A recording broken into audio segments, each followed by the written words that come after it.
Micros then down there in the holding area as the final few Hondas are making their way through. They're going over the weighbridge, so they'll make sure that they're weighed. They'll also be having the front fairing checked as well. Ellough then starts the first race for Micromax from pole position with Sebastian Clark alongside Harry Neeson and Daniel Minto, Alex Jones, and a very busy today, Max Wheatley. He's just been out in that first race. He'll be running straight down to jump straight into his Micromax. He'll start in P number 6. Simpson and Hushka are on row number 4 in front of Lucy Lovell and Jack Hutchinson with Logan Lauder and championship leader Aston Brown on row number 6. Then it's Toby Dukes and Adam Turacek and Dax Farah to complete your 15 runners. So keep an eye out throughout the day for Max Wheatley pulling the double duty. I think it was a late sign-on to go into to Micromax, but nonetheless he's going to do 3 heats and a final in Honda and 3 heats and a final as well in Micromax. He was out in that race. No time to rest though for Max Wheatley in the 12. He's straight down. I saw him running down the dummy grid here at Ellough Park and jumped straight into the cart ready to go here for the second race of our day. The first obviously for our Micromax runners. And they are down there and waiting. We have just got a delay as the final few carts in Honda are sorted out down there and are getting themselves off the track. And then we should be good to go here for our Micromax race. 3 heats and a final for all of our classes with the exception of Honda Cadet. They've got 4 heats as I mentioned earlier, with 3 of those being for each driver. Then they'll have a B final as well of those drivers that haven't scored inside the top 20 points. Micro are making their way out then onto track here at Ellough Park. It will be, of course, Ellough leading them round for pole position for this one. Random grid format and a rolling start for our Micromax. So they'll come round. They've got tram lines here as well, which is nice. They'll go into the tram lines. Pole sitter on the right side, and then it will be that is the driver that then will dictate the pace all the way round. And then they'll start backing them up. They dictate the pace over the line as well, as long as they're in a controlled manner. It will involve Ellough, I think, backing this pack up now quite a bit because the final runner, Dax Farah, making his way round the Holmes hairpin. They will start to back up, but they have got around about half a lap to go though still, so there's going to be plenty of time as they head down towards the right-hand hairpin at Alan Wones, and as expected, Farah is now right on the back in the 35 cart in the red, white and blue helmet. There he is coming through. So then get into position around the final corner. Don't want to get too close though, because don't want to have the front fairing issues. They're into the tram lines, and we await the green flag, and it will be a green flag with the yellow chevron on, which is the false start flag for those either in the paddock or watching live at home that have not got their flag spotters guide out. It's a green flag with a yellow V chevron on it. That will be shown at the marshal's posts all round the circuit on the way round, or at least the first 2 for the drivers to be picked up on the false start.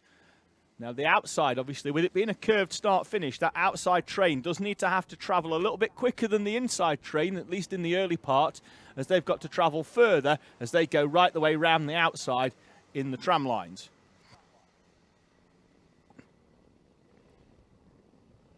So we wait for them to come round. Just thank you for everybody that's spending their Sunday watching us on the Alpha Live YouTube channel. Please do give us a like and a subscribe, because once you've given us a subscribe, that means that you can get involved in the live chat comments as well. So please do let us know, if you are watching at home, who you are following and which drivers that we want to look out for. We've had plenty going on in the live chat already. I will dip in and out of that at the end of this race. Here we go then into the tram lines. Looks like we're in a much better position, with the exception of we appear to be missing somebody potentially off the front row. Ellough, though, sweeps all the way round the outside and holds the lead as they head down towards Shoemakers for the first time, but leaves the door open. And down the inside comes the 28 of Daniel Minto through to take the lead, with Lucia following in second. Harry Neeson up into 3rd place. So we've got, that's Alex Jones, I believe, going very, very wide down there as they head down to out of Holmes. See, onto that bumpy rumble strip, onto the concrete on the outside. So make their way down the low hum of Rotax engine here. The same engine that you'll see in a few moments' time on the Mini and the Junior Rotax as well. As the 12 of Aram Turacek goes down the inside into the final corner. Minto then leading from Lucia and Neeson with Wheatley, Clark, Jones, Hushka, Lauder, Simpson and Turacek, the top 10 in front of Aston Brown, Lucy Lovell, Dax Farrer, Toby Dukes and Jack Hutchinson.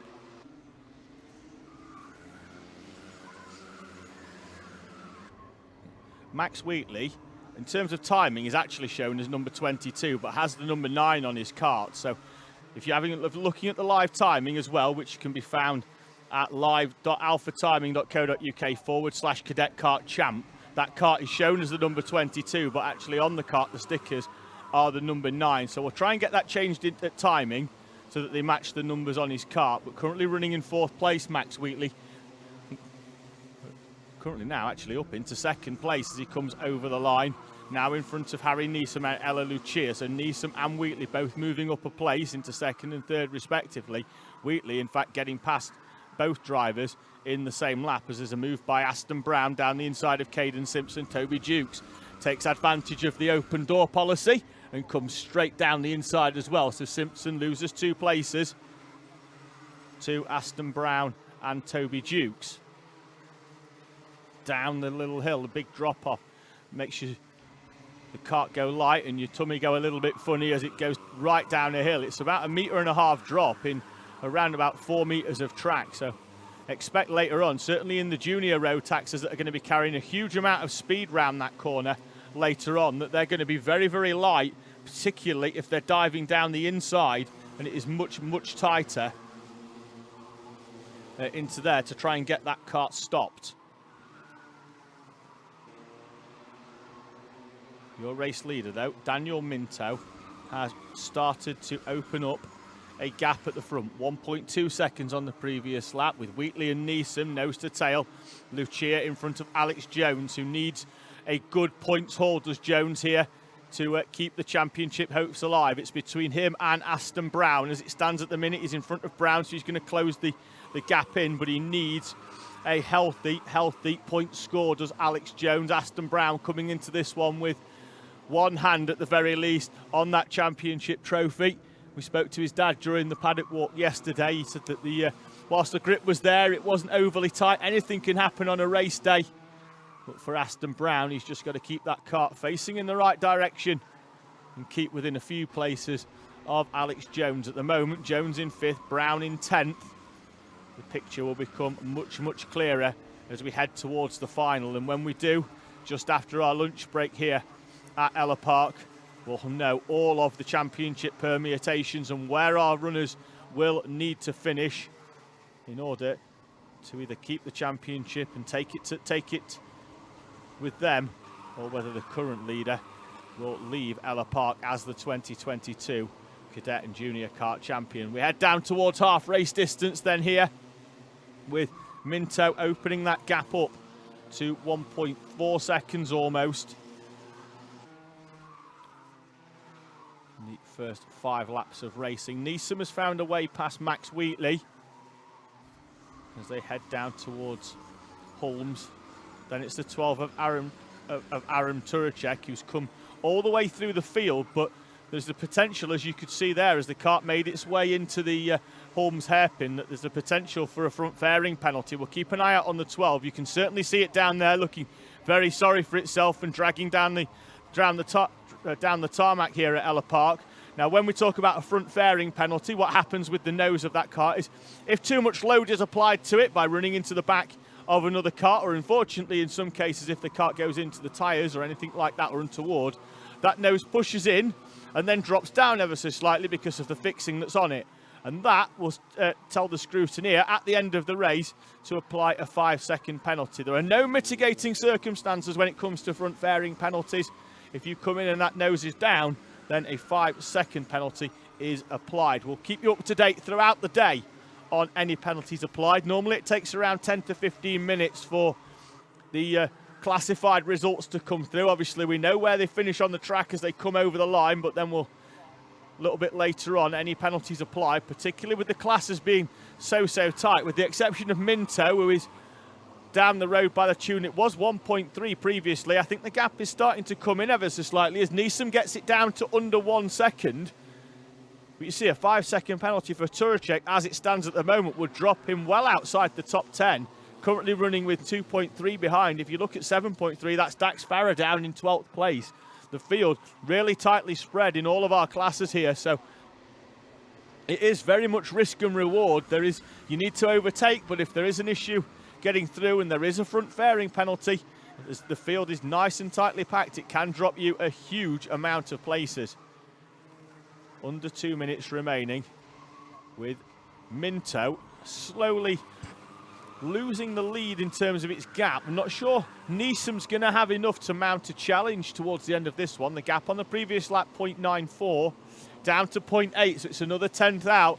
Give it another, if you can get that down to 4 tenths, we're getting into slipstream territory for Harry Neeson, who will be able to take advantage of the tow from the kart in front. Max Wheatley's dropped away ever so slightly, but I think that's more of a case of Neeson having the pace to close in on Minto rather than Max Wheatley dropping anything, as the top 4 are very evenly spread, with Minto, Neeson, Wheatley and Turacek the top 4. Then it's Jones in a lonely 5th at the moment, but doing enough to keep that championship hopes alive. Then it's Logan Lauder, Toby Jukes and Ella Lucia. This battle here as Jukes goes down the inside of Logan Lauder. The move only half done, and Lauder holds on to 6th place, and that means that Jukes isn't close enough to make another move down there into Alan Wones. Logan Lauder right at the front of this battle for 3.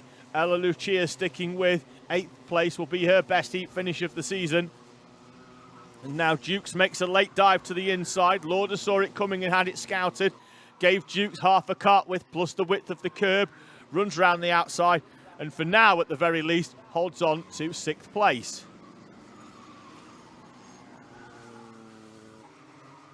This was where Jukes lined it up on the previous lap. Not for this corner, the sweeping left of O'Rossi, or the right into Clinton. See how he goes more to the right to try and bring the kart to the inside. Lauder, though, has it scouted. Very defensive, but that's going to mean that he's slow on the exit. And will Toby Jukes pop out the slipstream down at Alan Wones? And he does. Logan Lauder hands it to him on a plate by going very defensive down there into Barney's, which means that Jukes only had to wait another corner to make the move down the inside. Aston Brown, though, with all this battling, is close right up on the back of Ella Lucia, and that he's up into 9th, but gets a run down the inside, goes a lot tighter. Lucia, though, holds on to 8th place. Brown, in going tighter, ran a little bit too tight, scrubbed some speed off. Last lap board came out when they came over the line last time, which means your race leader, Daniel Minto, who has been reeled right in now by Harry Neeson. It was half a second when they last crossed the line. I think Neeson might have needed one more lap unless there's a do-or-die lunge down the inside into the final corner. Not close enough for Neeson, and Daniel Minto will come through to take victory in heat number 1 here in our Micromax class. Neeson, though, with a confidence-boosting race, closing in that gap of 1 second for second in front of Max Wheatley, who makes his first outing here in the Micromax. A good one with 3rd place. Turacek in 4th, but penalty pending for him in front of Alex Jones, Logan Lauder, Toby Jukes and Aston Brown, with Ella Lucia and Jos Huschka completing the top 10.